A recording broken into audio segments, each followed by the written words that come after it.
Okay, పర్వతరగతి విద్యార్థులు అందరికీ కూడా స్వాగతం. మనకి థర్డ్ లెసన్ చూస్తూ ఉన్నాం. అన్ఆర్గనైజ్డ్ సెక్టారు, ఆర్గనైజ్డ్ సెక్టారు, వీటి మధ్య ఉన్నటువంటి డిఫరెన్సెస్ గురించి చూస్తూ ఉన్నాం. ఆర్గనైజ్డ్ సెక్టార్లో అంతా జాబ్ సెక్యూరిటీ అనేటువంటిది ఎక్కువగా ఉంటుంది అని చెప్పేసి మనం అనుకున్నాం. అదేవిధంగా అన్ఆర్గనైజ్డ్ సెక్టార్లోనేమో జాబ్ సెక్యూరిటీ అనేటువంటిది తక్కువగా ఉంటుందని, అలాగే లో పేమెంట్స్, తక్కువ వేతనాలు, తక్కువ కూలీ అనేటువంటిది లభిస్తుందని చెప్పి అనుకున్నాం. అలాగే ఇర్రెగ్యులర్ జాబ్స్ అనేటువంటివి కూడా రెగ్యులర్గా ఉండవు. పని అంటే రెగ్యులర్గా దొరకదనమాట. వ్యవసాయ పనులు ఉన్నాయనుకోండి, రెగ్యులర్గా ఉండవు కదా. అలాగే తాపీ మేస్త్రి ఉంటాడు, ఆయనకి ప్రతిరోజు పని దొరుకుతుందంటే చెప్పలేం. ఆ రోజు పని దొరకవచ్చు, తర్వాత రోజు పని దొరకకపోవచ్చు. ఎందుకంటే ఒక ఇల్లు పని ఒప్పుకుంటాడు ఆయన, ఆ ఇంటి పని పూర్తయ్యేంత వరకు అతనికి పని దొరకవచ్చు. కానీ ఆ ఇంటి పని అవ్వగానే మరొక ఇల్లు వెంటనే దొరుకుతుందన్న గ్యారంటీ ఏమీ లేదనమాట. ఆ విధంగా రెగ్యులర్గా అతనికి జాబ్ అనేది, కూలీ అనేది, పని అనేటువంటిది లభించదనమాట. No provision for overtime. అదేవిధంగా వ్యవసాయ రంగంలో ఓవర్ టైం చేసుకుని అధిక ఆదాయాన్ని పొందడానికి ప్రొవిజన్ అనేటువంటిది ఉండదు. పెయిడ్ లీవ్స్ అనేటువంటివి కానీ, హాలిడేస్ అనేటువంటివి కానీ, లీవ్ డ్యూ టు సిక్నెస్ అంటే అనారోగ్యం వచ్చినప్పుడు అతనికి సెలవులు ఇవ్వడం కానీ, ఇవేవి కూడా అన్ఆర్గనైజ్డ్ సెక్టార్లో ఉండడం అనేటువంటివి జరగవన్నమాట. నో జాబ్ సెక్యూరిటీ కూడా ఉండదు. అంటే ఇక్కడ ఒక ఇల్లు కడుతూ ఉంటాడు తాపీ మేస్త్రి, ఆ పని అతనికి యజమానికి నచ్చలేదనుకోండి, అతన్ని తప్పించేస్తాడు, మరొక అతన్ని తెచ్చుకుంటాడు. అలాగే ఒక పెయింటర్ని పెయింట్లు వేయడానికి మాట్లాడుకుంటాడు. సరే, అతను పెయింట్ వేసే విధానం బాగుంటే పర్వాలేదు, అతనికి యజమానికి నచ్చలేదనుకోండి, అతన్ని తొలగించి మరొక పెయింటర్ని ఆ పని అప్పచెప్పడం అనేటువంటిది జరుగుతుంది. అదేవిధంగా వ్యవసాయ రంగంలో కూడా రైతు ఎవరైతే తనకి బాగా పని చేస్తారో అనుకున్నటువంటి వాళ్ళని ఆ రైతు అనేటువంటిది వాడు కూలికి పిలుస్తూ ఉంటాడు. వీళ్ళు కాస్త తక్కువ పని చేస్తారు అనుకునేటువంటి వాళ్ళని పిలవడం చేయడం అనేటువంటిది చేయడం. అంటే అక్కడ సీజన్ అనేటువంటిది ఉన్నప్పుడు ఎవరికైనా కూలీ దొరుకుతుంది. కానీ అన్సీజన్ అంటే ఊడుపులు అయిపోయిన తర్వాత అన్సీజన్ కాబట్టి ఆ అన్సీజన్ టైంలో రైతు ఏం చూసుకుంటాడంటే ఎవరైతే పని బాగా చేస్తారో వాళ్ళనే పిలుచుకుంటాడు కూలీల కింద, మిగిలిన వాళ్ళని పిలవడు. సీజన్లో అయితే ఎవరైనా ఇంక తప్పదనుకోండి. ఆ విధంగా అక్కడ జాబ్ సెక్యూరిటీ అనేటువంటిది మనకి లభించదు. ఈ plus work during some seasons, some people may be asked to leave. అదేవిధంగా కొన్ని సీజన్స్ ఉంటాయి, కొన్ని కాలాలు అంటే వర్షాకాలం, ఇటువంటి వాటిల్లో some people may be asked to leave. అంటే ఇక్కడ మనకి వర్షాకాలంలో మనం చూసుకున్నాం అనుకోండి, మనకి జొన్నాడులో కానీ మాచవరంలో కానీ ప్రధానమైన పరిశ్రమ ఏంటి? బ్రిక్స్ మేకింగ్, అంటే ఇటుకల్ని తయారు చేయడం అనమాట. ఈ ఇటుకలు తయారు చేసే పరిశ్రమ ప్రధానంగా సమ్మర్ సీజన్లో బాగా ఎక్కువగా ఇటుకల్ని తయారు చేస్తారు. ఎందుకంటే సమ్మర్ సీజన్లో మనకి పెద్దగా వర్షాలు అవి పడవు కాబట్టి ఇటుక తయారీకి కానీ, ఇటుకల్ని కాల్చుకోవడానికి కానీ ఇబ్బంది ఉండదు. అలాగే పచ్చి ఇటుక కూడా ఆరడానికి ఈజీగా తొందరగా ఆరిపోతుంది. అదే రెయినీ సీజన్ అనుకోండి, ఇంకా బ్రిక్ మేకింగ్ అనేది ఉండదు. బ్రిక్స్ తయారు చేసే వాళ్ళందరూ కూడా ఎక్కడి నుంచి వచ్చారో అక్కడికి వెళ్ళిపోతారు. మళ్ళీ రెయినీ సీజన్ కంప్లీట్ అయిన తర్వాత మాత్రమే మళ్ళీ బ్రిక్ మేకింగ్ అనేటువంటిది మొదలు పెట్టడం అనేటువంటిది జరుగుతుందన్నమాట. ఆ విధంగా కొన్ని పనులకి కొన్ని సీజన్లలో మరి అక్కడ పని అనేటువంటిది లభించకపోవడం అనేటువంటిది జరుగుతుంది. Work is dependent on the visions of the employer to changes in the market situation. అదేవిధంగా మార్కెట్ సిచ్యువేషన్ని బట్టి వాళ్ళ యొక్క వర్క్ అనేటువంటిది మారిపోవడం అనేటువంటిది జరుగుతుందన్నమాట. అంటే మార్కెట్లో కొన్ని సందర్భాల్లో కొన్ని వస్తువులకి డిమాండ్ ఉంటుంది. ఆ డిమాండ్ ఉన్న వస్తువుల్ని తయారు చేయడం అనేటువంటి జరుగుతుంది. ఆ డిమాండ్ లేనటువంటి వస్తువుల్ని తయారు చేసేటటువంటి పరిస్థితి అనేటువంటిది ఉండదన్నమాట. ఆ విధంగా ఆ డిమాండ్ని బట్టి కూడా ఆయా వస్తువుల ఉత్పత్తి పెరగడం లేదా తగ్గడం అనేటువంటిది జరుగుతూ ఉంటుందన్నమాట. ఎగ్జాంపుల్స్ ఫర్ అన్ఆర్గనైజ్డ్ సెక్టర్ అంటే అక్కడ మనం చూసుకున్నట్లయితే ఇక్కడ రెయినీ సీజన్లో అనుకోండి, మనకి కన్స్ట్రక్షన్ అనేది తక్కువగా జరుగుతుంది. అంటే హౌస్ కన్స్ట్రక్షన్ కానీ, రోడ్ కన్స్ట్రక్షన్ కానీ, ఎందుకంటే నిరంతరం వానలు వస్తూ ఉంటాయి కాబట్టి, మరి ఆటంకాలు ఎదురవుతూ ఉంటాయి కాబట్టి, ఎవరైనా ఇల్లు కట్టాలి అనుకున్నవాడు వర్షాకాలంలో మొదలుపెట్టరు.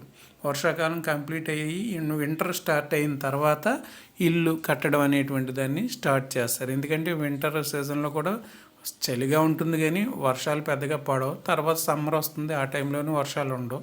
ఇంకా రైనీ సీజన్లో ఏదో ఒక రోజు వర్షం వచ్చి ముంచేస్తూ ఉంటుంది కాబట్టి ఆ సీజన్లో కన్స్ట్రక్షన్ బిజినెస్ డల్గా ఉంటుంది.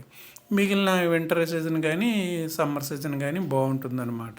అలాగే కొన్ని సెక్షన్లకి కొన్ని సీజన్స్లో వర్క్ ఎక్కువగా ఉంటుంది, కొన్ని సీజన్లో వర్క్ తక్కువగా ఉండడం అనేటువంటిది జరుగుతుంది. Examples for unorganised sector. ఇక్కడ మనకి ఈ తాపీ మేస్త్రులు పనిచేస్తున్నారు కదా, అక్కడ మనకి స్లాబ్ వేయడం అనేటువంటిది జరుగుతూ ఉంది కదా, అది అంతా కూడా మనకి ఏంటంటే అన్ఆర్గనైజ్డ్ సెక్టార్ అన్నమాట. వీళ్ళకి పని అనేటువంటిది వేళ ఉంది, తర్వాత రోజు ఉందా అంటే స్లాబ్ వేసిన తర్వాత ఇంక పని ఉండదు. మళ్ళీ ఇంకో 10 రోజుల దాకా 15 రోజుల వరకు పని ఏమి ఉండదు. ఆ స్లాబ్ కర్రలన్నీ తీసి పక్కన వేసి అంతా చేసేంత వరకు దానికి పని ఉండదు. ఆ స్లాబ్ వేసిన రోజునైతే వాళ్ళకి పని దొరుకుతుంది. స్లాబ్ వేసిన తర్వాత ఒక 15 రోజుల పాటు మరి వర్క్ అనేటువంటిది ఏమీ లభించడం అనేటువంటిది జరగదన్నమాట. ఈ పక్కన చూడండి, వీళ్ళు ఆడవాళ్ళందరూ కూడా అక్కడ గ్రెయిన్స్ అనేటువంటివి చేయడం అనేటువంటి జరుగుతుంది. ఈ పప్పులు ఉంటాయి కదా, ఆ పప్పులు అనేటువంటివి ఈ ఏంటి వేరుశనగలు అంటాం కదా, అవి వలవడం అనేటువంటిది జరుగుతుందన్నమాట. తర్వాత the unorganised sector includes large number of self employees also. Almost half of the workers are self employed. అదేవిధంగా అన్ఆర్గనైజ్డ్ సెక్టార్లో ఎక్కువ మంది మనకి ఏంటంటే సెల్ఫ్ ఎంప్లాయీస్ అనమాట. సెల్ఫ్ ఎంప్లాయీస్ అంటే ఏంటి? తాపీ మేస్త్రులు, కమ్మరులు, పెయింటర్స్, వీళ్ళందరూ సెల్ఫ్ ఎంప్లాయీసే. వాళ్ళకి ఎవరో ఆ పెయింటర్కి ఎవడో ఉద్యోగం ఇవ్వలేదు. ఎవరో ఇల్లు కట్టి యజమాని దగ్గరికి వెళ్తాడు, పెయింట్లు వేస్తానని కాంట్రాక్ట్ మార్కుంటాడు, పెయింట్లు వేసేస్తాడు, అక్కడతో ఆ కాంట్రాక్ట్ అయిపోద్ది. మళ్ళీ ఇంకో ఇల్లు కట్టి అయిన దగ్గరికి మళ్ళీ పొరిగి పెట్టాలి, అతని దగ్గర కాంట్రాక్ట్ ఒప్పుకోవాలి, మళ్ళీ ఆ పని చేసుకోవాలి. అలాగే తాపీ మేస్త్రులు కూడా ఈ ఇల్లు కట్టడం అయిపోద్ది, మళ్ళీ నెక్స్ట్ ఇయర్ ఇంకో ఎవరో యజమాని చూసుకుని కొత్తగా ఇల్లు కట్టేవాళ్ళని చూసుకుని వెతుక్కొని ఆ ఇల్లు కట్టవలసినటువంటి అవసరం అనేటువంటిది ఏర్పడుతుంది. ఆ విధంగా అన్ఆర్గనైజ్డ్ సెక్టార్లో సగానికి సగం మంది సెల్ఫ్ ఎంప్లాయ్మెంట్ కలిగి ఉంటారనమాట. తాపీ మేస్త్రులు ఇటువంటి వాళ్ళు ఎక్కువగా మనకి అన్ఆర్గనైజ్డ్ సెక్టార్లో కనిపిస్తుంటారు. They are doing small jobs such as selling on the streets, doing repair work, hawkers etcetera. అదేవిధంగా ఈ స్వయం ఉపాధి కలిగినటువంటి వాళ్ళకి మనకి ఇంకా ఉదాహరణగా మనం ఏం చెప్పుకోవచ్చు అంటే సెల్లింగ్ ఆన్ ద స్ట్రీట్స్ అంటే వీధుల వెంబడి తిరుగుతూ కొంతమంది పళ్ళు అమ్ముకుంటూ ఉంటారు, రకరకాల ఫ్రూట్స్ అనేటువంటివి సేల్ చేసుకుంటూ ఉంటారనమాట. అదేవిధంగా మన మండపేటలో మరి మెయిన్ రోడ్లో ఏ సెంటర్లో చూసినా బజ్జీ బళ్ళు అనేటువంటివి ఉంటూ ఉంటాయి. వాటి మీద వ్యాపారం బిజినెస్ అనేటువంటిది చేసుకుంటూ ఉంటారు. కొంతమంది ప్లాస్టిక్ సామాన్లు అమ్ముకుంటూ ఉంటారు, కొంతమంది స్టీల్ వస్తువులు అమ్ముకుంటూ ఉంటారు. అలాగా వీధిలో తిరుగుతూ కూరగాయలు కానీ ఇలా అమ్ముకుంటూ స్వయం ఉపాధి పొందుతూ ఉంటారనమాట. అలాగే రిపేర్ వర్క్, ప్లంబింగ్ అంటాం కదా, గొట్టాలు అది రిపేర్ చేయడం, గొట్టాల కరెక్షన్ ఇవ్వడం, అదేవిధంగా మోటార్ వెహికల్స్ రిపేర్ కావచ్చు, లేకపోతే లారీలు రిపేర్ కావచ్చు. ఇలా రిపేర్స్ అన్నీ కూడా మనకి స్వయం ఉపాధి కిందే వస్తుంది. హాకర్స్ అంటే ఇంకా మనం బళ్ళ మీద వివిధ రకాల వస్తువులు అమ్ముకునేవాళ్ళు. బళ్ళ మీద కూరగాయలు అమ్ముతారు, బళ్ళ మీద అరటిపళ్ళు అమ్ముతారు, అదేవిధంగా బళ్ళ మీద ఉల్లిపాయలు అమ్ముతారు. ఇలా రకరకాలైనటువంటివి మనకి ఆ బళ్ళ మీద వేసుకుని వాళ్ళు అమ్మడం అనేటువంటిది జరుగుతూ ఉంటుంది. వీళ్ళందరూ కూడా సెల్ఫ్ ఎంప్లాయ్మెంట్ పీపుల్గా మనం చెప్పవచ్చు. స్వయం ఉద్యోగతని సృష్టించుకున్నటువంటి వాళ్ళుగా వీళ్ళని చెప్పుకోవచ్చు అనమాట. ఇంక ఫ్రూట్ సెల్లర్ చూడండి, బండి మీద ఫ్రూట్స్ అమ్ముకుంటున్నాం కదా, అదేవిధంగా బాస్కెట్ వీవర్స్ కూడా కొంతమంది బాస్కెట్స్ తయారు చేసుకుని వచ్చి వాటిని అమ్ముకుంటూ ఉన్నారు.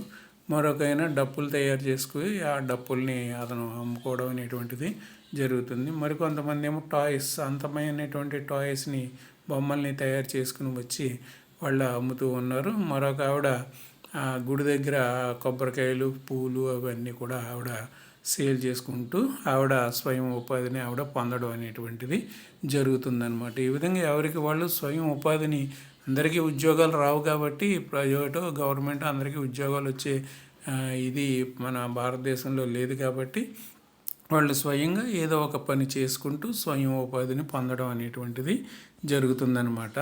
Similarly farmers are largely self employed and also hire labours and as and when they require. అదేవిధంగా ఫార్మర్స్ అంటే రైతులు చాలామంది సెల్ఫ్ ఎంప్లాయ్మెంట్ కలిగి ఉంటారు. అంటే రైతులు అందరూ ఏం చేస్తారు, వాళ్ళ పొలాల్లో పంటలు పండించుకుంటారు. వారికి ఉన్నటువంటి పొలాలు ఉంటాయి కదా, ఎకరమో 2 ఎకరాలు 5 ఎకరాలు 10 ఎకరాలు పొలాలు ఉంటాయి కదా, ఆ ఉన్నటువంటి పొలాల్లో వాళ్ళు పనిచేసుకుంటూనే ఉంటారు, పంటలు పండించుకుంటూ ఉంటారు.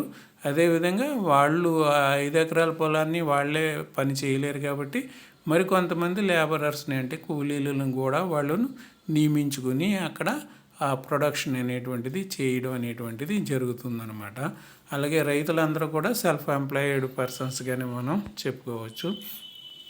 Employment opportunities in the organised sector have been expanding very slowly. అదేవిధంగా ఆర్గనైజ్డ్ సెక్టార్లో అంటే ఆర్గనైజ్డ్ సెక్టార్లో చెప్పుకున్నాం కదా, మంచి జాబ్ సెక్యూరిటీ ఉంటుందని చెప్పి అనుకున్నాం. చక్కగా వీళ్ళకి సెలవులు ఉంటాయని చెప్పి అనుకున్నాం. వీళ్ళకి ఏదైనా అనారోగ్యాలు వస్తే గవర్నమెంటే వీళ్ళకి అన్ని ట్రీట్మెంట్ చేస్తుందని చెప్పి అనుకున్నాం. రిటైర్మెంట్ అయిన తర్వాత కూడా పెన్షన్ వస్తుందని చెప్పుకున్నాం. అలాగే వీళ్ళు టైం టు టైం మాత్రమే పని చేస్తారు.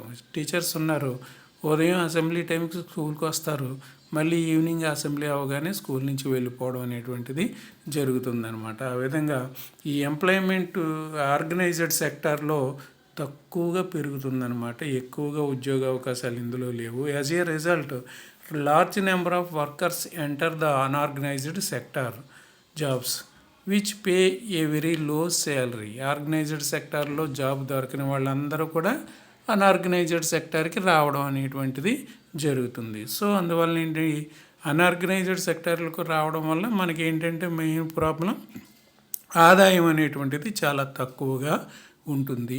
ఆర్గనైజ్డ్ సెక్టార్లో మంత్లీ శాలరీ కూడా ఎక్కువగానే ఉంటుంది, పని తక్కువగా ఉంటుంది, సంతోషకరమైన పరిస్థితుల్లో వాతావరణంలో మనం పని చేయొచ్చు, జాబ్ సెక్యూరిటీ ఉంటుంది, భవిష్యత్ సెక్యూరిటీ కూడా ఉంటుంది. అదే అన్ఆర్గనైజ్డ్ సెక్టార్ అనుకో, ఇటువంటి జాబ్ సెక్యూరిటీ ఉండదు, టైమింగ్స్ అనేటువంటివి ఉండవు. ఇప్పుడు కూరగాయలు అమ్ముకునే వ్యక్తి ఉన్నాడు, అతనికి టైమింగ్స్ ఏముంటాయి, అతను బండి వేసుకుని బయలుదేరుతాడు, ఆ బండిలో ఉన్న కూరగాయలు అమ్మేంత వరకు అతను తిరగడమే. అది సాయంత్రం 5 అవ్వచ్చు, 6 అవ్వచ్చు, 7 అవ్వచ్చు, 8 అవ్వచ్చు, 9 అవ్వచ్చు, ఒక్కోసారి మిగిలిపోనవచ్చు. 9 గంటల వరకు అమ్మినా కానీ ఇంకా కూరగాయలు మిగిలిపోనవచ్చు అనమాట. ఆ విధంగా ఇబ్బందులు అనేటువంటివి ఎదురవడం అనేటువంటిది జరుగుతుంది. మొత్తం మీద ఆర్గనైజ్డ్ సెక్టార్లో ఉద్యోగాలు తక్కువగా ఉండడం వలన అన్ఆర్గనైజ్డ్ సెక్టార్లో ఉద్యోగాలకి అందరూ వెళ్ళడం అనేటువంటిది జరుగుతుంది. There are often exploited and not paid a fair wage. అదేవిధంగా మరి అన్రికగ్నైజ్డ్ సెక్టార్లో పేమెంట్స్ అనేటువంటివి ఫెయిర్గా ఉండవు అనమాట. వేజెస్ అనేటువంటివి ఫెయిర్గా ఉండవు. అంటే కూలీలు అనేటువంటివి, అంటే కూలీ అనేది ప్రతిరోజు ఒకే విధంగా ఉండదు కదా, సీజన్ బట్టి ఉంటుంది. సీజన్లో ఎక్కువ కూలీ వేస్తారు, సీజన్ అయిపోగానే మళ్ళీ కూలీ తగ్గించేయడం అనేటువంటిది జరుగుతుందనమాట. There is a need for more work. వాళ్ళు ఇంకా పని చేయగలరు కానీ వాళ్ళకి పని చేయడానికి పని లభించడం లేదు. ఇంకా ఎక్కువ రోజులు పని చేయగలరు, ఇంకా ఎక్కువ మొత్తం పని చేయగలరు, కానీ వాళ్ళు పని చేయాలని వాళ్ళకి ఉన్నప్పటికీ కూడా వాళ్ళకి పని అనేటువంటిది పూర్తిగా లభించడం లేదు. తవ్వి మేస్త్రి ఉన్నాడు, ప్రతిరోజు పనికి వెళ్ళాలనే కోరుకుంటాడు. అతను పని మానేసి ఇంటి దగ్గర కూర్చోాలని కోరుకోడు కదా, కానీ అతనికి ఏమవుతుంది, పని కొన్ని రోజులే దొరుకుతుంది. తను ఒప్పుకున్న బిల్డింగ్ కంటిన్యూ అయినంత వరకు పని దొరుకుతుంది. ఆ బిల్డింగ్ పని కంప్లీట్ అవ్వగానే మరి వెంటనే మళ్ళీ ఇంకొక బిల్డింగ్ దొరకాలంటే సాధ్యం అవ్వదు. కాబట్టి ఆ బిల్డింగ్ వేరే బిల్డింగ్ మళ్ళీ కన్స్ట్రక్షన్కి లభించేంత వరకు వాళ్ళు మరి అన్ఎంప్లాయిడ్ వర్కర్స్గానే ఉండడం అనేటువంటిది జరుగుతుంది. Of the workers the unorganised sector who are those vulnerable people who needs production అనేటువంటిది చూస్తే, ఇటువంటి వాటికి అంటే అన్ఆర్గనైజ్డ్ సెక్టార్లో ఉండేటటువంటి వాళ్ళకి, ఉపాధి పొందేటటువంటి వాళ్ళకి మరి ప్రొటెక్షన్ రక్షణ అనేటువంటిది చూసినట్లయితే ఇన్ రూరల్ ఏరియాస్ గ్రామీణ ప్రాంతాలలో ల్యాండ్లెస్ అగ్రికల్చర్ లేబరర్స్, రూరల్ ప్రాంతాల్లో మనకి ల్యాండ్లెస్ అంటే ఏ విధమైన భూమి లేకుండా పొలాల్లో పనిచేసేవాళ్ళు, అంటే కూలీలు, వ్యవసాయ కూలీలు అంటాం చూడండి, అటువంటి వాళ్ళు అనమాట. కొంతమంది రైతులు ఉంటారు, వాళ్ళకి ఎకరమో 2 ఎకరాలు 3 ఎకరాలు పొలం ఉంటుంది. వాళ్ళ పొలంలో వాళ్ళు పని చేసుకుంటూ బయట వాళ్ళకు కూడా వాళ్ళ పొలంలో పని చేయడానికి అవకాశం ఇస్తూ ఉంటారు. ఆ అవకాశం కూడా లేకుండా అసలు పొలమే లేనటువంటి ల్యాండ్లెస్ అగ్రికల్చర్ లేబరర్స్ కొంతమంది ఉంటారు, వ్యవసాయ కూలీలు. స్మాల్ అండ్ మార్జినల్ ఫార్మర్స్ అంటే 1 ఎకరం 2 ఎకరాలు 3 ఎకరాలు కలిగినటువంటి రైతులు, వీళ్ళు కూడా పొలంలో పని చేసుకోవాలంటే పొలం ఉన్నప్పటికీ కూడా ఇంటి దగ్గర కూర్చుంటాను, నాకు 3 ఎకరాల పొలం ఉందంటే అతనికి ఆదాయం రాదు. సో అతను పొలంలో పని చేసుకుంటూనే తనకు ఇంకా తన శ్రమకి సరిపోకపోతే ఇంకో 2-3 కూలీలని యాడ్ చేసుకుని తన పొలం పనులను అతను చేసుకోవడం అనేటువంటిది జరుగుతుందన్నమాట. తర్వాత షేర్ క్రాపర్స్ అనేటువంటి వాళ్ళు ఈ పంటల్ని పండించడం అంటే కౌలుదారులు అనమాట. కౌలుకి తీసుకుంటారు, అంటే రైతుల దగ్గర నుంచి కౌలుకి భూమిని తీసుకుంటారు. కౌలు వ్యవసాయదారులు అంటాం కదా వాళ్ళు. ఆర్టిషన్స్ అనేటువంటి వాళ్ళు, వీళ్ళందరూ కూడా ఇన్ రూరల్ ఏరియాస్లో మనకి పనికి ఉండడం అనేటువంటిది జరుగుతుంది. Nearly 80% of the rural households in India are in small and marginal farmer category. సాధారణంగా గ్రామీణ ప్రాంతాల్లో ఉండేటటువంటి 80% మంది, అంటే ప్రతి 100 మందిలో 80 మంది ఈ హౌస్ హోల్డ్స్ కుటుంబాల వాళ్ళు మనకి స్మాల్ ఫార్మర్స్గానో లేదా మార్జినల్ ఫార్మర్స్ కేటగిరీలోనో వీళ్ళు ఉండడం అనేటువంటిది జరుగుతుందన్నమాట. ఈ విధంగా రైతులు లేదా రైతు కుటుంబాల్లో మనకి గ్రామీణ ప్రాంతాల్లో ఎక్కువ మంది నివసించడం అనేటువంటిది జరుగుతుంది. దే ఆర్ సపోర్టెడ్ త్రూ, వీళ్ళని ఏ విధంగా సపోర్ట్ చేయవచ్చు అంటే టైమ్లీ డెలివరీ ఆఫ్ సీడ్స్, అంటే ఈ గ్రామీణ ప్రాంతాల్లో ఉండే రైతులకు కానీ రైతు కూలీలకు కానీ మేలు జరగాలంటే మనం ఏం చేయాలంటే టైమ్లీ డెలివరీ ఆఫ్ సీడ్స్, అంటే వాళ్ళు వ్యవసాయం చేసుకోవడానికి ముందు విత్తనాలు, నాణ్యమైనటువంటి విత్తనాలు కావాలి. అంటే వరి పంట పండించాలంటే ముందు మనం ఏం చేస్తాం, ఆకుమడిలో విత్తనాలు చల్లుతాం. ఆకుమడిలో విత్తనాలు జల్లిన తర్వాత ఆకుమడిలో ఆకు వచ్చిన తర్వాత ఆ ఆకుని తీసి మళ్ళీ పొలాల్లో నాటడం అనేటువంటిది జరుగుతుంది. దానికి నాణ్యమైనటువంటి ఈ సీడ్స్ అనేటువంటివి ఉండాలి, విత్తనాలు అనేటువంటివి ఉండాలన్నమాట. అగ్రికల్చర్ ఇన్పుట్స్, అదేవిధంగా వ్యవసాయ సంబంధమైనటువంటి ఉత్పత్తులు, అంటే వ్యవసాయంలో మనం మరి అనేకమైనటువంటి ఉపయోగిస్తాం. అంటే సీడ్స్ అనేటువంటి ఒకటి, ఫెర్టిలైజర్సు, కెమికల్స్, ఇవన్నీ కూడా మనకి అగ్రికల్చర్లో మనం ఉపయోగిస్తూ ఉంటాం. అవన్నీ కూడా రైతులకి సరసమైన ధరలకి లభించే విధంగా చేయాలి. క్రెడిట్ అంటే రైతులు మరి పెట్టుబడి పెట్టాలి కాబట్టి పంట అనేది పండించాలి అంటే ముందు ఏం చేయాలి, విత్తనాలు కొనుక్కోవాలి. విత్తనాలు కొనుక్కున్న తర్వాత పొలాన్ని దున్నించాలి, దానికి ట్రాక్టర్కి డబ్బులు ఖర్చు అవుతాయి. తర్వాత ఆకుముడి వేయాలి, దానికి ఖర్చు అవుతుంది. ఆకుముడి వేసిన తర్వాత ఆకులంతా తీయించి మళ్ళీ ఊడిపించాలి, దానికి ఖర్చు అవుతుంది. ఆ తర్వాత చెత్త ఉంటే అవన్నీ ఏరించాలి, దానికి ఖర్చు అవుతుంది. పురుగు మందులు చెల్లించాలి, ఖర్చు అవుతుంది. ఎరువులు వేయాలి, ఖర్చు అవుతుంది. కోతలు కోసి కుప్ప నూర్పాలి, ఇవన్నీ ఖర్చులు, పెట్టుబడి అవసరం. ఆ పెట్టుబడి అవసరమైనప్పుడు మరి పేద రైతులకి పెట్టుబడి ఏముంటుంది, ఉండదు కదా. సో అటువంటి పేద రైతులకి గవర్నమెంట్ కానీ బ్యాంకులు కానీ క్రెడిట్ని, అప్పుని అందించడం అనేటువంటిది చేయాలన్నమాట. డబ్బు అందించడం చేయాలి. స్టోరేజ్ ఫెసిలిటీస్ అనేటువంటివి ఏర్పాటు చేయాలి. అంటే రైతులు తమ ఈ గూడ్స్ని ప్రొడక్ట్ చేస్తారు, ఉత్పత్తి చేస్తారు. అంటే ఎక్కువ మంది రైతులు మన ఏరియాలో అయితే పాడి మాత్రమే పండించడం జరుగుతుంది, వరి పంటను మాత్రమే పండించడం జరుగుతుంది. పండించిన తర్వాత వెంటనే వాళ్ళకి రేటు అనేది తక్కువగా ఉంటుంది. అంటే అందరూ కుప్పలు నూర్చేస్తూ ఉంటారు చూడండి, ఆ టైంలో అందరి దగ్గర ధాన్యం ఉంటాయి. అప్పుడు మిల్లు వాళ్ళు ఏం చేస్తారు, మేము 1200 అయితే కొంటామరా, లేదా కొనం అంటారు వాళ్ళు. అదే పెద్ద రైతులు అనుకోండి, వాళ్ళకి గాజులు, ధాన్యం దాచుకోవడానికి పెద్ద పెద్ద గాజులు, గదులు ఇవన్నీ ఉంటాయి. ఆ పెద్ద రైతు ఏం చేస్తాడు, ధాన్యం అంతా ఎండబెట్టేసి పట్టుకెళ్ళి తన గాదిలో దాచేసుకుంటాడు. అదే కౌలు రైతు లేదా చిన్న రైతు అనుకోండి, వాళ్ళకు ఉండడానికే తినవంగా ఇల్లు ఉండదు, ఇంకా ధాన్యం దాచుకోవడానికి ఏముంటుంది. సో అతను 1100 అంటే 1100కి అమ్ముకోవాలి, 1200 అంటే 1200కి అమ్ముకోవాలి. లేదా అమ్ముకొని నేను బయట చెట్టుకుంటానంటే ఈ లోపల ఏ వర్షం కొట్టిందంటే ఇంకా అంతే సంగతులు, ఇంకేం డబ్బులు ఏమీ రావు. సో చిన్న రైతులు ముఖ్యంగా ఇబ్బంది పడడం జరుగుతుంది స్టోరేజ్ ఫెసిలిటీస్ లేకపోవడం వల్ల. అందువలన గవర్నమెంట్ వాళ్ళకి స్టోరేజ్ ఫెసిలిటీస్ అనేటువంటివి కల్పించాలన్నమాట. మరీ ముఖ్యంగా ఈ కూరగాయలు పళ్ళు ఉంటాయి కదా, వెజిటబుల్స్ ఫ్రూట్స్ ఉంటాయి కదా, వాటికైతే స్టోరేజ్ ఫెసిలిటీస్ కంపల్సరీ ఉండాలి. ఎందుకంటే ధాన్యం కనీసం పాడవకుండా నిల్వ ఉంటుంది. ఒక 3-4 నెలల పాటు ఎక్కడేసేసిన పైన ఏ బారకమో తార్పాలో కలిపితే కొంతవరకు దాన్ని స్టోర్ చేసుకోవచ్చు. కానీ కూరగాయలు అనేటువంటి ఉండవు. వారానికి మించి ఒక 2-3 రోజులు మరీ బాగుంటాయి. 3 రోజుల తర్వాత అవి కూడా వినియోగానికి పనికిరావు, ఎండిపోతాయి అన్నమాట. అలాగే పళ్ళు కూడా 2-3 రోజుల్లోనే అవి మరి పాడైపోవడం అనేటువంటిది జరుగుతుంది. కాబట్టి వాటికి స్టోరేజ్ ఫెసిలిటీస్ అనేటువంటివి ఏర్పాటు చేయాలన్నమాట. మార్కెటింగ్ అవుట్లెట్స్, అదేవిధంగా ఆయా వస్తువుల్ని అమ్ముకోవడానికి గవర్నమెంటు మార్కెటింగ్ సదుపాయాలు అనేటువంటివి కల్పించాలన్నమాట. మనకు చూడండి, మండపేటలో రైతు బజార్ ఉంది కదా, రైతు బజార్లో చక్కగా కూరగాయలు రైతులు అమ్ముకోవడానికి అవకాశం అనేటువంటిది ఉంటుందన్నమాట. ఆ విధంగా రైతులు పండించినటువంటి ఆ ధాన్యాన్ని కానీ లేదా కూరగాయలను కానీ ఇతర వాటిని కానీ అమ్ముకోవడానికి వాళ్ళకి సౌకర్యాలు అనేటువంటివి కల్పించాలన్నమాట. In the urban areas unorganised sectors comprises, అదేవిధంగా అర్బన్ ఏరియాలో మనం చూసుకున్నట్లయితే అంటే పట్టణ ప్రాంతాల్లో workers in small scale industry, అంటే ఇంతవరకు మనం గ్రామీణ ప్రాంతాల్లో వర్కర్స్ గురించి చూసాం.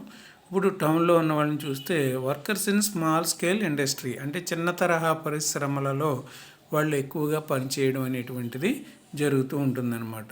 క్యాజువల్ వర్కర్స్ ఇన్ కన్స్ట్రక్షన్, నార్మల్గా వర్కర్స్ ఏంటంటే ఎక్కువగా భవన నిర్మాణం టౌన్స్లో జరుగుతూ ఉంటుంది కాబట్టి పెద్ద పెద్ద అపార్ట్మెంట్లు కానీ ఇల్లులు కానీ కడుతూ ఉంటారు కాబట్టి ఎక్కువగా వాళ్ళు ఆ కన్స్ట్రక్షన్ వర్క్లో పనిచేస్తూ ఉంటారు. ట్రేడ్ అండ్ ట్రాన్స్పోర్ట్, అదేవిధంగా వ్యాపారము మరియు రవాణా. వ్యాపారం అనేటువంటిది, ట్రేడ్ అనేటువంటిది మనకు పట్టణంలో అన్ని రకాల షాపులు ఉంటాయి. మనకు మండపేట ఉందంటే బంగారం దగ్గర నుంచి మరి కళ్ళజోళ్ళ దగ్గర నుంచి, జోల్డ్ షాపుల దగ్గర నుంచి, మెడికల్ షాపులు, కిరాణా షాపులు, ఫ్రూట్స్, వెజిటబుల్స్, మరి ఫ్యాన్సీ, ఇంకా అనేక రకాలైనటువంటి ఆ షాప్స్ అనేటువంటివి మనకి కనిపిస్తూ ఉంటాయి.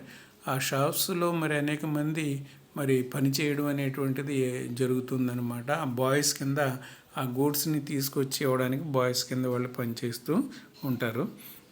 People who needs production in urban areas, అదేవిధంగా అర్బన్ ఏరియాస్లో ఉన్నటువంటి ఇటువంటి వాళ్ళకి ఎటువంటి ప్రయోజనాలు కలిగించాలంటే స్ట్రీట్ వెండర్స్ ఉంటారు. ఎక్కువగా మనకి టౌన్లో స్ట్రీట్ వెండర్స్ అంటే రోడ్ల వెంబడి బళ్ళ మీద బజ్జీలు అమ్ముకోవడం కానీ, అరటిపళ్ళు అమ్ముకోవడం కానీ, ఇతర రకాల ఫ్రూట్స్ కానీ, ఉల్లిపాయలు కానీ, మరి ప్లాస్టిక్ వస్తువులు కానివ్వండి, ఇటువంటివన్నీ అమ్ముకుంటూ ఉంటారు. తర్వాత హెడ్ లోడ్ వర్కర్స్ అంటే అదేవిధంగా తల మీద బరువులు మోసుకుంటూ వెళ్తూ ఉంటారనమాట. అంటే షాపులకి మరి అనేకమైనటువంటి వస్తువులు వస్తూ ఉంటాయి, పెద్ద పెద్ద ప్యాకేజెస్ వస్తూ ఉంటాయి. వాటన్నిటిని కూడా బళ్ళ మీద కానీ లేదా తల మీద కానీ మోసుకుని ఆయా షాపులకి అందించేటటువంటి వర్కర్స్ ఉంటారు. గార్మెంట్ మేకర్స్, అదేవిధంగా వస్త్రాలను అమ్ముతూ ఉంటారు కదా, మనం ధరించేటటువంటి వివిధ రకాలైనటువంటి దుస్తులు అనేటువంటివి అమ్మేవాడు. అంటే చిన్నపిల్లల బట్టలు అమ్మే షాప్ కొంతమంది పెట్టుకుంటారు, చీరలు అమ్మే షాపులు కొంతమంది పెట్టుకుంటారు.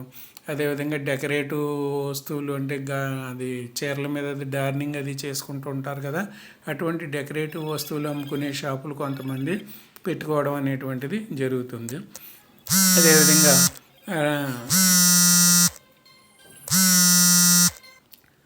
రాగ్ పికర్స్ అనేటువంటి వాళ్ళు, అదేవిధంగా ఏరుకునేటటువంటి వాళ్ళు, స్మాల్ స్కేల్ ఇండస్ట్రీస్ అంటే చిన్న చిన్న పరిశ్రమల్లో పనిచేసేటటువంటి వాళ్ళు కూడా మనకి టౌన్స్లో ఎక్కువగా ఉండడం అనేటువంటిది జరుగుతుంది. They were supported through support for procuring raw material and making output. అదేవిధంగా వీళ్ళందరూ కూడా ఏం చేస్తారంటే రా మెటీరియల్ ఉపయోగిస్తారు అండ్ మేకింగ్ అవుట్పుట్, వస్తువులు అనేటువంటిని తయారు చేస్తూ ఉంటారంటే ముడి సరుకుల్ని ఉపయోగించుకొని గూడ్స్ అనేటువంటివి ప్రొడక్ట్ చేయడం జరుగుతుందన్నమాట. Majority of the workers from scheduled caste tribes and backward communities are in the unorganised sector. Unorganised సెక్టార్లో ఎక్కువగా పని వాళ్ళు మనకి ఏ క్యాస్ట్ల వాళ్ళు ఉంటారంటే schedule caste, schedule tribe, backward క్యాస్ట్లకి సంబంధించినటువంటి వాళ్ళు ఎక్కువగా మనకి అనార్గనైజ్డ్ సెక్టార్లో పనిచేస్తూ కనిపించడం అనేటువంటిది జరుగుతుందన్నమాట. The condition of the women from these communities is much worse. అదేవిధంగా ఈ కమ్యూనిటీస్లో ఉండేటటువంటి ఆడవాళ్ళ పరిస్థితి అనేటువంటిది చాలా దారుణంగా ఉంటుంది. అంటే అనార్గనైజ్డ్ సెక్టార్లో పనిచేసే మగవాళ్ళ పరిస్థితే బాగుండదు, ఇంకా ఆ సెక్టార్లో పనిచేసే ఆడవారి యొక్క పరిస్థితి అయితే అసలు చెప్పనవసరమే లేదు, మరీ దారుణంగా ఉండడం అనేటువంటిది జరుగుతుంది. Besides getting the irregular and low paid work, these workers also face social discrimination.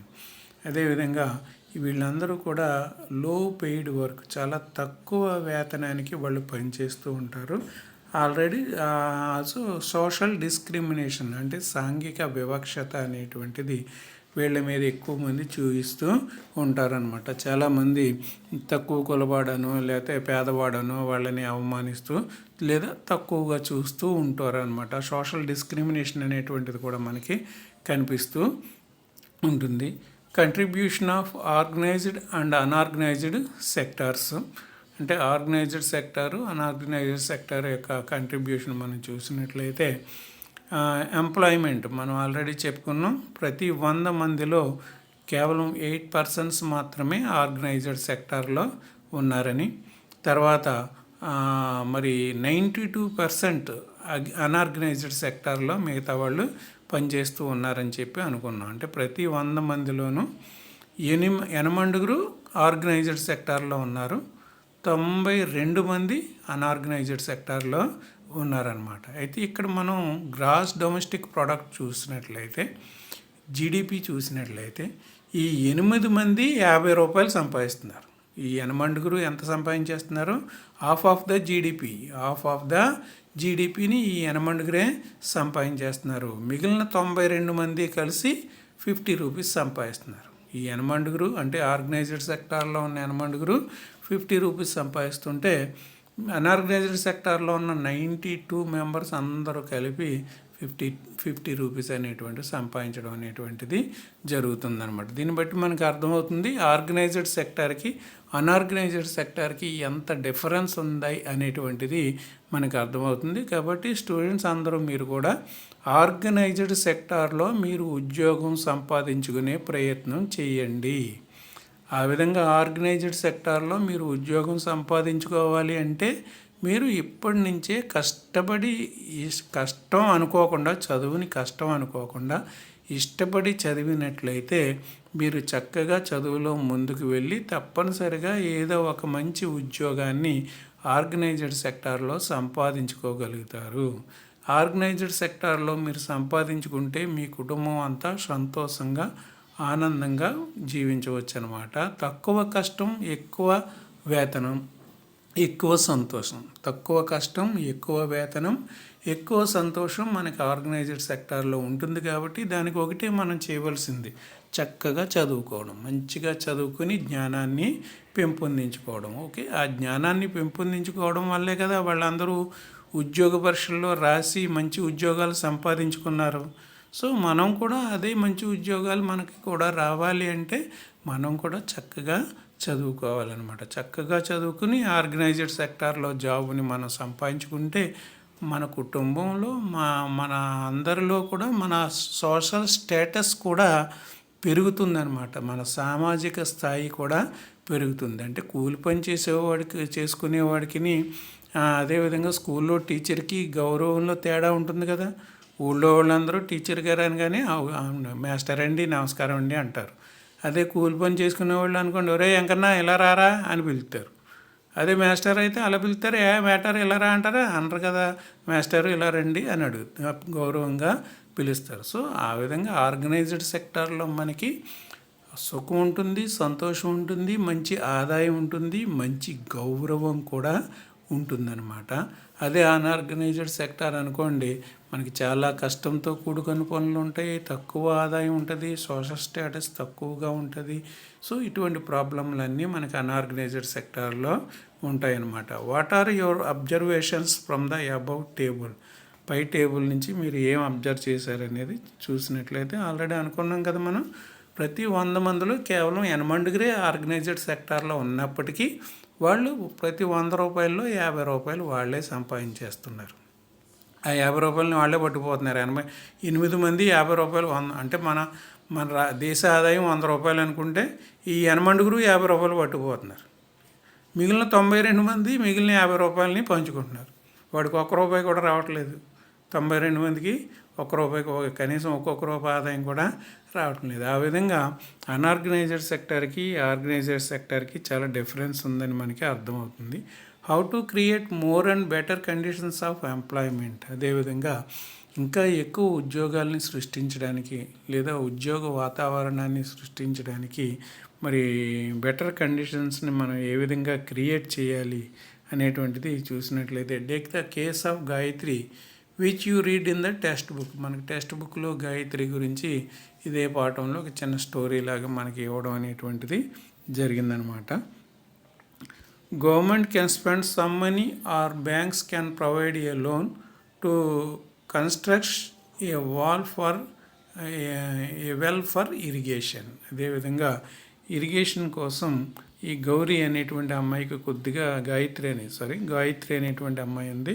ఆ అమ్మాయికి కొద్దిగా వ్యవసాయ భూమి అనేటువంటిది ఉంది. అయితే ఆ వ్యవసాయ భూమికి మరి కాలువలు అవి లేకపోవడం వల్ల ఏమవుతుందంటే కొద్దిగా ఆ నీరు అనేటువంటిది లభించడం అనేటువంటిది ట్రబుల్ అవుతుందన్నమాట. అందుకోసం అని చెప్పేసి ఈ అమ్మాయి ఈ ఒక వ్యవసాయ భూమిలో ఒక బావిని తవ్వుకోవాలి అని చెప్పేసి ఆవిడ అనుకుందనమాట. ఆ బావిలో నీరు తోడుకుని మొక్కలకి వేసుకోవచ్చు అనే ఉద్దేశంతో అనుకుంది. Government can spend some money are banks can provide a loan. ఆ అమ్మాయికి గవర్నమెంట్ కొన్ని డబ్బులు సాయం చేసినట్లయితే ఆయన నుయ్యి తవ్వుకోగలుగుతుంది, లేదా బ్యాంకు వాళ్ళు కొంత అప్పుగా ఆ అమ్మాయికి ఇచ్చినట్లయితే ఆ నుయ్యిని తవ్వుకోగలుగుతుంది. సో ఆ నుయ్యిలోంచి వచ్చేటటువంటి నీరు తీసుకుని తన పొలాన్ని చక్కగా పండించుకుని ఆ వచ్చినటువంటి డబ్బుల్ని మళ్ళీ తిరిగి బ్యాంకుకి చెల్లించడం అనేటువంటిది జరుగుతుందన్నమాట. ఈ విధంగా గౌరీకి వచ్చింది. తర్వాత ఈ గౌరీ ఒక బోర్వెల్ని ఏర్పాటు చేసుకోవడం అనేటువంటిది జరిగిందనమాట. Many small dams to be constructed and canals are dug to irrigate farms. This leads to generate employment. అదేవిధంగా మరి నదుల మీద ఆనకట్టలు నిర్మించి అక్కడ నీటిని స్టోర్ చేసి ఆ నీటిని కాలువల ద్వారా మన పొలాలకి అందించినట్లయితే పొలాలన్నీ కూడా పంట పొలాలు అవుతాయి. ప్రజలందరికీ పని అనేటువంటిది దొరుకుతుంది, ఎంప్లాయ్మెంట్ అనేటువంటిది లభిస్తుందన్నమాట. ఈ విధంగా నదుల మీద కావచ్చు, రివర్స్ మీద కావచ్చు, లేకపోతే స్ట్రీమ్స్ ఉంటాయి, ఏరులు, ఆ ఏరుల మీద కావచ్చు, ఇటువంటివన్నీ కూడా మరి ఈ డ్యామ్స్ అనేటివి మనకైతే కాటన్ దొర గారు నిర్మించినటువంటి డ్యామ్ మనకి ధవళేశ్వరంలో ఉంటుంది. మీరు రాజమండ్రి వెళ్ళేటప్పుడు అందరూ కూడా ఆ డ్యామ్ని చూస్తూ వెళ్తూ ఉంటారు. ఈ డ్యామ్ వల్లనే మనకి చక్కగా పంటలు పండుతూ ఉన్నాయి, కాలువల్లోకి నీరు వస్తూ ఉందన్నమాట. ఆ విధంగా డ్యామ్స్ అనేటువంటివి ఏర్పాటు చేయడం ద్వారా వ్యవసాయం డెవలప్ అవుతుంది. ఈ డ్యామ్స్ నుంచి అంటే డ్యామ్స్ దగ్గర మనం వాటర్ అనేటువంటిది స్టోర్ చేస్తాం. ఆ వాటర్ని మనం కెనాల్స్లోకి వదలడం అనేటువంటిది జరుగుతుందన్నమాట. ఆ కెనాల్స్లోంచి వాటర్ మన పంట పొలాలకి రావడం అనేటువంటిది జరుగుతుంది. The government invest some money in transportation and storage of crops. అదేవిధంగా గవర్నమెంటు ఈ వ్యవసాయ ఆధారమైనటువంటి ఉత్పత్తుల్ని ట్రాన్స్పోర్ట్ చేయడానికి ట్రాన్స్పోర్టేషన్ ఏర్పాటు చేయడం, అదేవిధంగా కొన్ని పంటలకి స్టోరేజ్ ఆఫ్ క్రాప్స్ ఉత్పత్తి అయిన తర్వాత, అంటే ఒక్కొక్కసారి చూడండి మనకి ఎక్కువగా వెజిటబుల్స్, ఫ్రూట్స్ అటువంటి వాటిలో మనకు జరుగుతూ ఉంటాయి. మనకి వెజిటబుల్స్లో టమాటా తీసుకున్నాం అనుకోండి, ఒక్కొక్కసారి కేజీ 5 రూపాయలు కూడా వచ్చేస్తుంది. కేజీ 5 రూపాయలకు కూడా టమాటా అమ్మడం జరుగుతుంది. మరి ఒక్కొక్కసారి కేజీ 50 రూపాయలు, 60 రూపాయలు, 70 రూపాయలకు కూడా వెళ్తుందనమాట. అంటే ఈ టమాటా అనేటువంటిది ప్రొడక్షన్ తక్కువ ఉన్న టైంలో కేజీ 60, 70, 80 అలాగ అమ్ముతూ ఉంటుంది. ఎందుకంటే ఇంచుమించుగా ఉల్లిపాయలాగా టమాటా కూడా చాలామంది అందరూ రెగ్యులర్గా అక్కడ పేదవాడా ధనవంతుడా డబ్బున్నవాడా అనే భేదం లేకుండా అందరం రెగ్యులర్గా ఉపయోగించే వెజిటబుల్ ఏదయ్యా అంటే ఆనియన్ ఒకటి, అదేవిధంగా టమాటో ఒకటి అనమాట. ఈ రెండు వినియోగిస్తూ ఉంటాం కాబట్టి ఒక్కోసారి పంట ఎక్కువైపోయినప్పుడేమో అది కేజీ 10 నుంచి 5 రూపాయలు కూడా వచ్చేయడం జరుగుతుంది. మరి సప్లై తక్కువ ఉన్నప్పుడు, పంట తక్కువగా ఉన్నప్పుడు 50 నుంచి 60 రూపాయలు కూడా వెళ్ళడం జరుగుతుంది. అలాగే ఉల్లిపాయలు కూడా మీరు చూశారు, పోయిన సంవత్సరం మరి 100 రూపాయలు కేజీ కూడా అమ్మడం అనేటువంటిది జరిగింది. అలాగే ఇప్పుడైతే మనకి దాదాపుగా 15 రూపాయలకి కేజీ అందుబాటులో ఉంది. కానీ ఒకానొక టైంలో కేజీ 100 రూపాయలు కూడా చేరుకోవడం అనేటువంటిది జరిగింది. ఆ విధంగా ఏంటంటే ఎందువలనంటే ఇప్పుడేమో ఉల్లిపాయలన్నీ ఎక్కువగా ఉత్పత్తి అయిపోతున్నాయి. అవి రైతుకు అమ్ముదామంటే కొనేవాడు దిక్కులేడు. సో ఇలాంటి టైంలో గవర్నమెంట్ స్టోరేజ్ పాయింట్ ఏర్పాటు చేసింది అనుకోండి, ఒక గోడౌన్ లాంటిది ఏర్పాటు చేసింది అనుకోండి, అప్పుడు ఏం చేస్తారు, ఈ రైతులు తమ దగ్గర ఉన్నటువంటి ఉల్లిపాయలను అన్నీ తీసుకెళ్ళి ఆ గోడౌన్లో స్టోర్ చేసుకుంటారు. స్టోర్ చేసుకున్న తర్వాత మరి కొంతకాలానికి 1 నెల 2 నెలలో రైతులకు పంట తగ్గుతుంది కదా, ఆ పంట తగ్గినప్పుడు ఉల్లిపాయల రేటు పెరుగుతుంది కదా.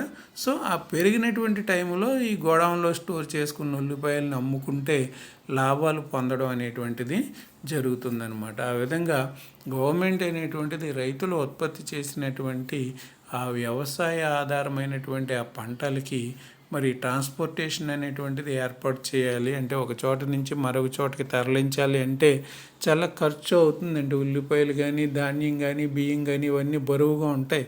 ఓ చోట నుంచి మరొక చోటకి తీసుకెళ్ళాలంటే చాలా కష్టం అవుతుంది. సో ట్రాన్స్పోర్టేషన్స్లో ప్రజలకి సహకరించాలి, అదేవిధంగా స్టోరేజ్ చేయడానికి వాళ్ళు సహకరించాలన్నమాట. Make better rural roads so that mini trucks reach everywhere. అదేవిధంగా గ్రామీణ ప్రాంతాల్లో మన పొలాలకు వెళ్ళే రోడ్లు చాలా బాడిగా బందగా ఉంటాయి.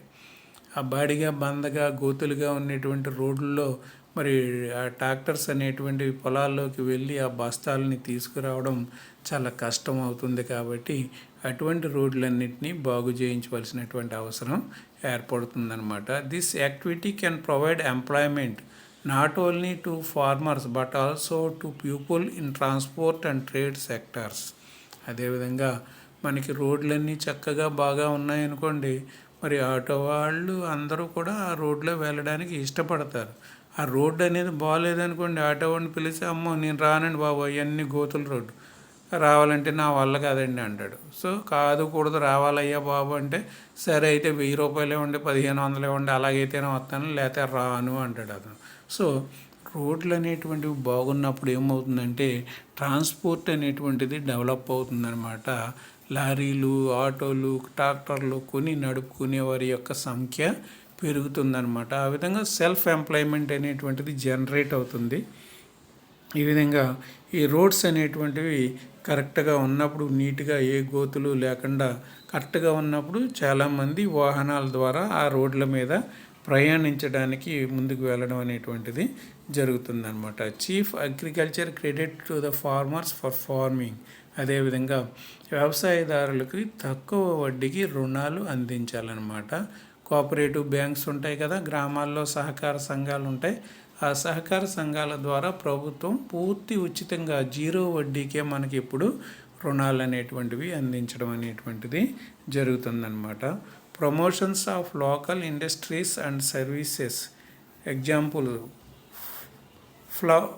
Floor mills. అదేవిధంగా లోకల్ ఇండస్ట్రీస్లో మనం తీసుకున్నట్లయితే ఫ్లోర్ మిల్స్ అంటే పిండి ఆడే మిల్లులు ఉంటాయి కదా, మనం కారం, పసుపు కొమ్ములు, అదేవిధంగా వరిపిండి, శనగపిండి ఇవన్నీ ఆడించుకుంటూ ఉంటాం కదా, అవి ఫ్లోర్ మిల్స్ అన్నమాట. అటువంటి ఫ్లోర్ మిల్స్ని ఏర్పాటు చేయడం ద్వారా కొంతమందికి ఉపాధి కల్పించవచ్చు. నెక్స్ట్ కోల్డ్ స్టోరేజెస్, ముఖ్యంగా వెజిటబుల్స్ అండ్ ఫ్రూట్స్కి. అంటే వెజిటబుల్స్ కానీ ఫ్రూట్స్ కానీ తొందరగా పాడైపోవడం అనేటువంటిది జరుగుతుంది కాబట్టి వాటికి కోల్డ్ స్టోరేజెస్ అనేటువంటివి ఏర్పాటు చేసినట్లయితే వాటిని ఎక్కువ కాలం నిల్వ ఉంచడానికి అవకాశం ఏర్పడుతుందన్నమాట.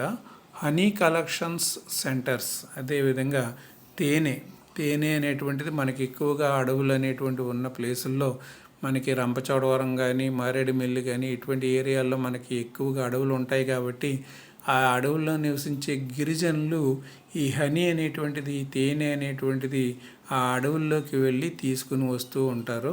వాళ్ళ దగ్గర నుంచి ఆ తేనెని కలెక్ట్ చేసి మరి ప్రజలందరికీ అందించే విధంగా ప్రభుత్వం ఏర్పాట్లు అనేటువంటివి చేయాలన్నమాట. ప్రాసెసింగ్ యూనిట్స్ ఆఫ్ వెజిటబుల్స్, అదేవిధంగా కూరగాయల్ని ప్రాసెస్ చేయడం అంటే వాటి యొక్క స్థాయిని బట్టి ప్రాసెస్ చేయడానికి కొన్ని యూనిట్స్ అనేటువంటివి ఏర్పాటు చేయాలంటే కూరగాయ ఇప్పుడు మామిడికాయలు ఉన్నాయనుకోండి, అన్నీ ఒకేలాగా ఉండవు కదా. కాస్త పెద్ద కాయలు ఉంటాయి, చిన్న కాయలు ఉంటాయి, మరీ చిన్న కాయలు ఉంటాయి, లేదా బంగిల్ కాయలు అంటారు. ఎక్కువగా అందరూ ఎక్కువ ఇష్టపడుతూ ఉంటారు ఆ కాయల్ని తినడానికి. అదేవిధంగా చెరుకు రసాలు అంటారు, అవి కూడా ఎక్కువ మంది ఇష్టపడుతూ ఉంటారు. అటువంటివి వాటి యొక్క స్థాయిని బట్టి, రేంజ్ని బట్టి, సైజుని బట్టి ప్రాసెస్ చేయడానికి ప్రాసెసింగ్ యూనిట్స్ అనేటువంటివి ఏర్పాటు చేయడం అనేటువంటిది రైతులకు ఉపయోగకరంగా ఉంటుందన్నమాట. అదేవిధంగా ఫ్లోర్ మిల్స్, మనకి తెలగపిండి ఇవి ఆడుతూ ఉంటారు కదా, శనగపప్పు ఇవన్నీ కూడా ఆడుతూ ఉంటారు కదా. కారం కానీ పశువులు కానీ పసుపు కొమ్ములు ఉంటాయి కదా, అటువంటివన్నీ ఆడుతూ ఉంటారు కదా, అటువంటి ఫ్లోర్ మిల్లు. అదేవిధంగా మనకి కోల్డ్ స్టోరేజ్ అనమాట. ఇందులో ఉన్నటువంటిది శీతలీకరణ కేంద్రం అంటే వెజిటబుల్స్ కానీ ఫ్రూట్స్ కానీ ఇవన్నీ అందులో స్టోర్ చేయడం అనేటువంటిది జరుగుతుందన్నమాట. తర్వాత ప్రాసెసింగ్ యూనిట్ అంటే గ్రేడ్స్గా విభజించడం అనమాట. ఆ గ్రేడ్స్గా అంటే ఆ వచ్చినటువంటి వాటిని ఆ గ్రేడ్స్ అంటే కాస్త పెద్దగా ఉన్న వాటిని ఒక గ్రేడ్ గాను, మీడియంగా ఉన్న వాటిని ఒక గ్రేడ్ గాను, చిన్నగా ఉన్న వాటిని మరొక గ్రేడ్ గాను విభజించడం. అని తేనె కలెక్షన్లో కూడా దాని స్వీట్నెస్ని బట్టి, కలర్ని బట్టి గ్రేడులుగా విభజించడం. We have to train many workers to work efficiently with machines. అదేవిధంగా ఆయా పరిశ్రమల్లో యంత్రాలు అనేటువంటివి ఉంటాయి. ఇప్పుడు రైస్ మిల్లులో యంత్రాలు ఉంటాయి. నన్ను వెళ్ళి రైస్ మిల్లులో పనిచేయమంటే ఆ యంత్రాల దగ్గర నేను చేయగలనా తెలియదు నాకు. ఎందుకంటే ఏ యంత్రాన్ని ఎలా ఆపరేట్ చేయాలో ఏంటో అన్నది నాకు ఐడియా ఉండదు, తెలియదు. సో ఆ యంత్రాన్ని ఆపరేట్ చేయాలంటే రైస్ మిల్లులో పనిచేసేటటువంటి ఆ వర్కరు రోజు పనిచేస్తూ ఉంటారు కాబట్టి ఆయన చక్కగా యంత్రాన్ని హ్యాండిల్ చేస్తూ ఉంటారనమాట. ఆ విధంగా ఎఫిషియెంట్గా మిషన్స్ దగ్గర పనిచేసేటటువంటి వాళ్ళకి కొద్దిగా కొత్తగా వెళ్ళే వాళ్ళకి ట్రైనింగ్ అనేటువంటిది ఇవ్వాల్సి ఉంటుందన్నమాట. ఆ ట్రైనింగ్ ఇచ్చిన తర్వాత అతను ఆ మిషన్తో పనిచేయడం నేర్చుకున్న తర్వాత అప్పుడు అతను సొంతంగా ఆ వర్క్ అనేటువంటిది చేసుకోవచ్చు అనమాట.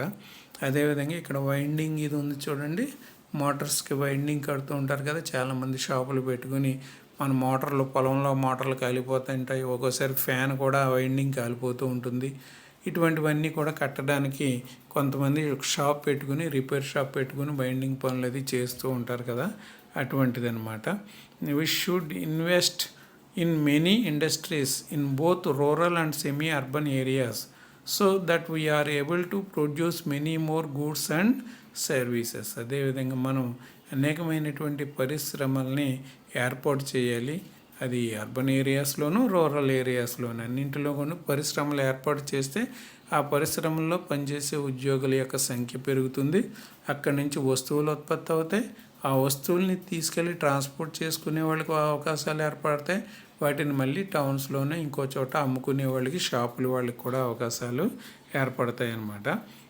ఆ విధంగా ఈ పరిశ్రమలు అనేటువంటి వాటిని ఏర్పాటు చేయాలి. రకరకాలైనటువంటి పరిశ్రమల్ని ఏర్పాటు చేయాలి. ఈ విధంగా మనకి మరి